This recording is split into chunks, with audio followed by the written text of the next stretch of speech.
levantamento feito por vereadores do PSOL de Porto Alegre aponta que empresas que venceram a licitação do transporte coletivo da capital apresentaram um valor gasto com óleo diesel menor do que informaram no pedido de reajuste da passagem. A vereadora Fernanda Melchiona está aqui conosco e nos explica melhor esse assunto. Boa noite, vereadora. Boa noite, Vives. Boa noite, Perdigão. Boa noite aos nossos telespectadores. Seja bem-vinda. Só para lembrar que nós também convidamos a IPTC para participar dessa discussão, mas a empresa não mandou nenhum representante. Né? É verdade. Bom, não sei se o Perdigão vai lembrar, e eu também não me lembro quem estava aqui discutindo quando a gente já comentou, né, ou melhor, abordou este assunto sobre o transporte coletivo de Porto Alegre, a licitação. E, na época, eu até fiquei, digamos assim, receoso, tivesse pegado pesado num comentário que fiz e convidei, né, as empresas que respondem pelo cálculo da passagem para vir se defender ou, melhor, contra-argumentar. Mas eu achava muito estranho de que as regras do jogo, né, podemos dizer assim, eram escritas, ou melhor, determinadas por quem, na verdade, estava jogando o jogo, né? Fica meio difícil a gente entender esse cálculo da passagem e quem é que, por exemplo, fiscaliza, para ver se realmente, quando se põe lá na conta, custa tanto, se realmente custa tanto, né, vereadora? Eu acho que eu não peguei tão pesado assim, né? Não, sem dúvida não, Bives. Infelizmente, quem deveria fiscalizar não fiscaliza.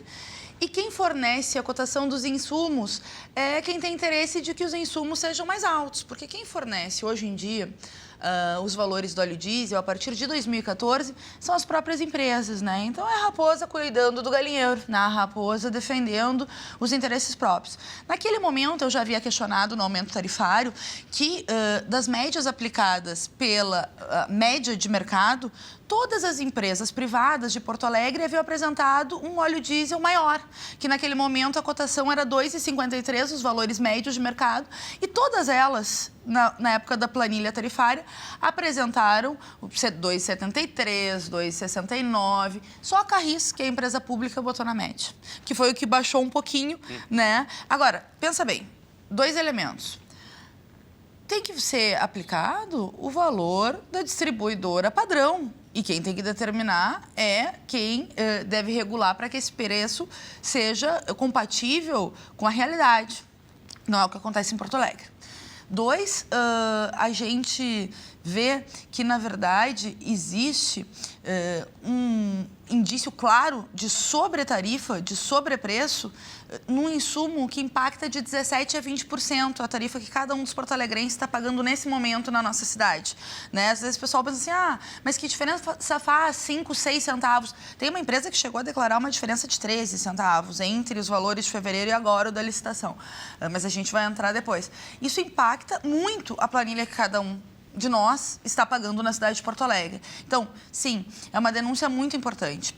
E mais, agora a gente viveu uma licitação, eu gosto sempre de resgatar essa história, uma licitação na terceira tentativa, porque nas 2 outras vezes, só as empresas que operam em Porto Alegre decidiram boicotar. Fizeram um conluio, sim, já que elas queriam seguir operando sem licitação. As mesmas empresas que na auditoria do Tribunal de Contas apresentavam lucros exorbitantes acima das médias que deveriam praticar, as empresas que apresentavam ônibus que estavam estacionados na garagem como se estivessem rodando e naquele momento estavam cobrando 20 centavos a cada passagem a mais, né? Cada passagem em Porto Alegre. As mesmas empresas que negociavam entre elas linhas que são concessões públicas, como se fossem negócios privados, é a mesma coisa que eu sou bancária, né? Licenciada, evidentemente, para exercer a minha função de vereadora na Câmara de Porto Alegre. É a mesma coisa que eu morrer e deixar no meu testamento o meu cargo no Banrisul. É um concurso público. Sim. E é a mesma coisa uma concessão pública. E aí, eles negociavam entre eles. Teve, inclusive, um proprietário que morreu e foi objeto de disputa judicial, né, as linhas de ônibus de Porto Alegre. Elas boicotaram. E aí teve essa terceira licitação. Uma terceira licitação, Perdigão, que curiosamente a única empresa que não opera em Porto Alegre foi desclassificada. A única empresa que não opera... Que é de Santa Cruz, isso? Isso, de Porto Alegre, foi desclassificada. De Encruzilhada, é isso, Guilherme, diretor? Eu não... Santa Cruz do Sul. Santa Cruz? Isso. Mas o curioso, né, não é nem discutir a proposta dessa empresa, mas o curioso é que só aquelas que já operam se mantiveram na licitação. Não parece uma licitação de cartas marcadas? Uma licitação para legalizar algo que está há muitos anos irregular e, ao mesmo tempo, não para diminuir o preço da tarifa e tampouco para melhorar a qualidade do serviço? Bom, mas enfim, a partir dessa questão da licitação, eu comecei a analisar as planilhas. Então, eu olhei as planilhas... Esse trabalho já deveria estar sendo feito por um órgão da prefeitura. Da IPTC, Da IPTC. que deveria fiscalizar. Deveria fiscalizar. Que deveria sim, fazer essa esse valor, fiscalização. Exatamente. Mas não só não fiscaliza, como essa questão do óleo diesel, foram eles mesmos que mudaram a base do cálculo da planilha tarifária, deixando a raposa controlar o galinheiro no que diz respeito à cotação dos insumos, e eles que impugnaram, né, e que comandam o processo licitatório na cidade de Porto Alegre. Né? Então...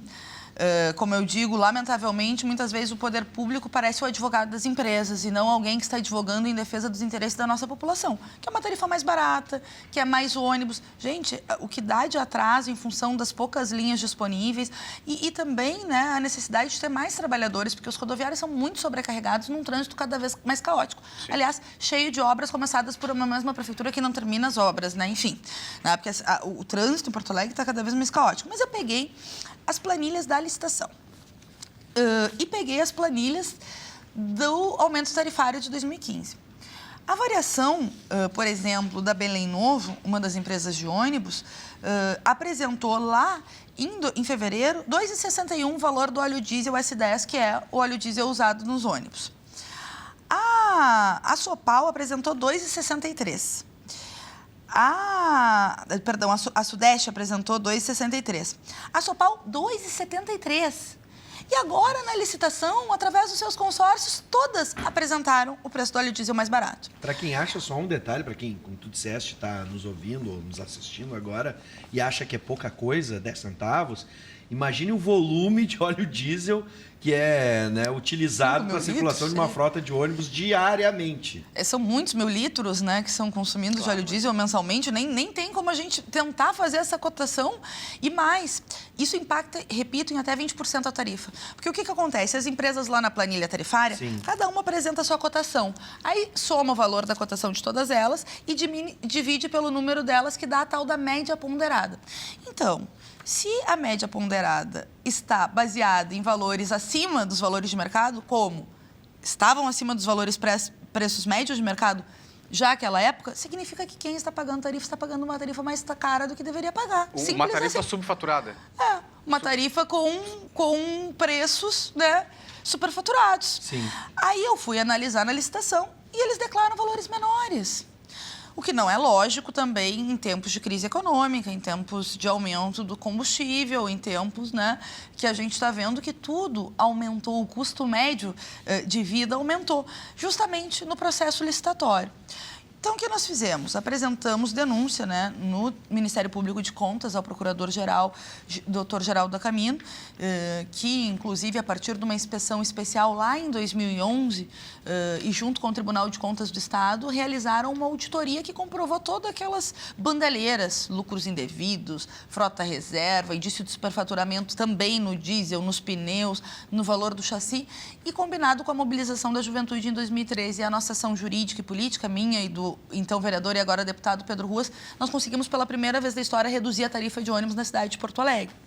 Então, nós apresentamos denúncia nesse mesmo órgão, no Ministério Público de Contas, colocando que se um insumo tão determinante na planilha tem indício de superfaturamento, toda a planilha de 2015 está em xeque. E é necessária uma nova auditoria para análise dessa questão da planilha tarifária que impacta tanto o bolso, né, dos nossos porto-alegrenses. Agora, para a gente entender, vereadora, o que pode acontecer a partir dessa denúncia?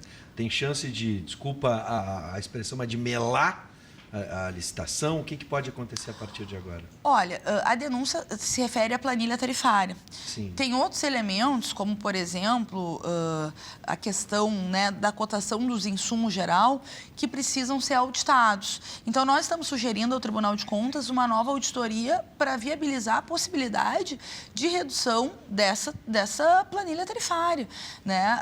Mas eu acho, Bives, que pelos indícios, pelo que nós vimos nos processos licitatórios, nos dois desertos, quando as empresas, repito, a ATP, que é o sindicato, digamos, a associação que congrega toda essa meia dúzia de empresas que controla há 60 anos o transporte coletivo da cidade de Porto Alegre, deliberadamente organizaram um boicote E agora, essas mesmas empresas, na licitação criada para entender os interesses dos empresários, são as únicas a serem classificadas. Não é estranho? Tu não há de convir comigo que, no mínimo, é estranho? Bom, com medo de pegar mais pesado ainda do que eu já peguei. Mas não precisa. Tem uma empresa que não venceu, né, o certame, criticou a licitação e deu a entender, então, que as cartas já estariam marcadas. Como é que vocês viram esse processo? É isso que eu estava falando. Tu vê, só fica os que já estão no setor.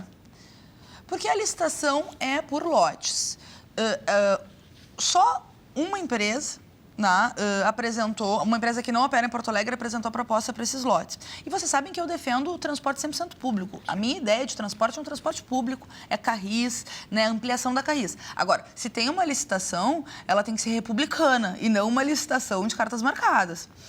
Essa empresa apresentou uma proposta menor em 2 dos 3 lotes que apresentou a proposta. Ou seja, se a licitação é por preço, como pode que a empresa que apresentou a proposta menor tenha sido desclassificada em 2 dos lotes? Não é inexplicável? Mais que isso, consigo entender também. Já tinha coisas no edital extremamente complexas, como a ideia de que tu tenha que ter 50% da frota, né, para operar e que tu tenha transportado um número X de passageiros que só poderia entrar na licitação em empresas que operam em grandes capitais. Sim. Pequenas empresas do interior não poderiam, né, que tem a ver com o tamanho dos ônibus, dos bancos, também é outro tipo de ônibus que só tem em Porto Alegre. Então, não parece que nós temos um conjunto de exigências requeridas para garantir que as empresas que operam... E aí, gente, tem muita coisa que é inadmissível. Olha só, já te passo, Bifes. Em 2012, eles cobraram 25 centavos a mais de cada tarifa. A pessoa pensava 25 centavos não é nada, 25 a cada tarifa. Então, Sim. se tu pega 2 ônibus, 50 individualmente. Enquanto montante, nós fizemos o cálculo, pegando a média de passageiros pagantes por baixo, 72 milhões de reais a mais. Eles ganharam num ano. Num ano. Então, assim, esses dinheiros nunca voltaram, seja para melhorar o transporte público. Claro, para o bolso de quem pagou é impossível, porque é impossível tu mensurar, olha, o Bives pegou o ônibus ontem, mas então que virasse o patrimônio do Estado, que esses ônibus, né, que fosse devolvido em recursos para comprar ônibus para Carris, que fosse para melhorar nossas paradas, a qualidade do transporte público. E não, eles não pagaram nada. E depois o TCE diz, olha, a margem de lucro era 6%, tinha empresa ganhando 19%. Olha, o dinheiro da publicidade dos ônibus que era ir para o plano de saúde dos rodoviários estava indo para uma empresa de comunicação meio estranha. Sim. E não voltou um centavo. E a pergunta que eu ia te fazer, vereadora, é a seguinte, ó, eu quero deixar bem claro, porque às vezes para as pessoas em casa, o processo de licitação é um processo complicado, um processo complexo, tudo que envolve a gestão, né, de um município, de um estado, ou até mesmo do país, às vezes fica um pouco... a questão técnica nebulosa para quem está em casa. Eu gostaria que a vereadora repetisse o que aconteceu na licitação com uma das empresas que ofereceu um valor menor para o trabalho. E aí a gente vai tentar, pelo menos, entender se é que tem alguma lógica nisso. Esta empresa... Pode repetir? Foi desclassificada. Foi desclassificada. A única que não opera em Porto Alegre. A única que não opera em Porto As outras Alegre. todas são as que estão. Todas Sim. que estão, para a população entender. Vai ficar como está, conforme, porque a única que não opera foi desclassificada. E na proposta dela? Segundo a prefeitura, pelo que nós estamos analisando, foi pelo fator motorista utilização a diferença, Sim. ou a proporção de motorista utilização. Só que assim, parece que a diferença foi 1,4 motoristas, ou seja, 1,5, que não modificaria a proposta global, né, quando a tarifa, ou a lógica da licitação, era a lógica do menor preço. Muito embora eu já acho que a licitação tenha sido mal construída, do início ao fim seria outro debate, né, mas construída a regularizar as empresas que estão funcionando de forma ilegal. Portanto, uma licitação, né, com vistas a garantir que aqueles que estão operando, né, há 60 anos, de forma irregular, ilegal, com um indício de superfaturamento, superlucro, inclusive, né, a ação que nós ganhamos em 2013, o judiciário nos deu razão, mostrando que a tarifa estava muito acima do que deveria estar, né? Reduzindo, então, a tarifa de Porto Alegre numa ação jurídica e política da nossa bancada. São esses que ficarão, porque a única que não é destas foi desclassificada. E nesse caso, eu posso ter me perdido durante a conversa ali, mas a proposta dela era interessante, ou estava dentro, ou pelo menos seria uma das propostas. Porque o processo de licitação contempla, né, quem vai oferecer um bom serviço a um preço adequado, interessante. E eu não consigo ver essa lógica. Por que essa empresa... Dos 3 lotes que ela apresentou, 2 dos lotes ela apresentou valores menores do que as empresas que operam. Ela apresentou maior, o que teria justificativa a ser desclassificada. Eu ainda não acho um preço justo. Essa lógica. Só para esclarecer, eu igual não acho um preço justo, nem as que foram apresentadas pelos que operam, nem a proposta apresentada por outra empresa. Acho que são propostas de tarifas muito altas comparada com a possibilidade do nosso povo, com a planilha do trabalhador. Porque o transporte coletivo não pode ter objeto de lucro, tem que ser um direito essencial, o direito de ir e vir. Então, eu já achava alto. Mas, enfim, na lógica de licitação, na lógica, né, existe uma licitação pelo menor preço, é no mínimo estranho que quem apresenta um preço mais baixo seja desclassificado. E o Ministério Público, já que fica... Não, é essa lógica que eu estou tentando entender. Então, existe uma outra forma de se fazer licitação que eu não entendia. Que tu desclassifica... Exatamente, entendeu? Então, bota nebuloso nisso e contraria a natureza, digamos assim. Bom, infelizmente a gente chegou ao final, mas acho que a denúncia é importantíssima e acredito que ficou muito claro para quem está em casa no que todos estamos, não só a vereadora, mas todos lutamos aqui por um transporte de qualidade e com um preço adequado à realidade da população porto-alegrense. Vereadora, seja bem-vinda. Perdigão, quero agradecer muito o convite de você. É sempre um prazer estar aqui no programa e eu não podia deixar, antes de ir embora, de só prestar minha solidariedade e apoiar a luta dos servidores públicos estaduais. Nós estamos vivendo um momento de muita crise, de um parcelamento cruel e chantagista do governo com o conjunto do funcionalismo, porque teriam outras alternativas, como o uso dos depósitos judiciais num momento imediato e depois questionar a dívida com a União para garantir que os salários sejam pagos, para garantir saúde, educação, para garantir o conjunto dos investimentos. E não, o governo optou por massacrar o funcionalismo. Acho que é um momento muito crítico e o funcionalismo público estadual merece o apoio de todos nós, né? Não só o nosso apoio, como também a nossa luta. Justíssimo o desabafo da vereadora. Seja bem-vinda sempre. Bom, parabéns pelo trabalho. Alguém tem que fazer o papel de ficar fazendo de fazer a fiscalização desses serviços. A vereadora disse muito bem, transporte público é o interesse de todos nós. Vereadora Fernanda Melchiona, vereadora do PSOL de Porto Alegre, seja sempre bem-vinda. Muito obrigada.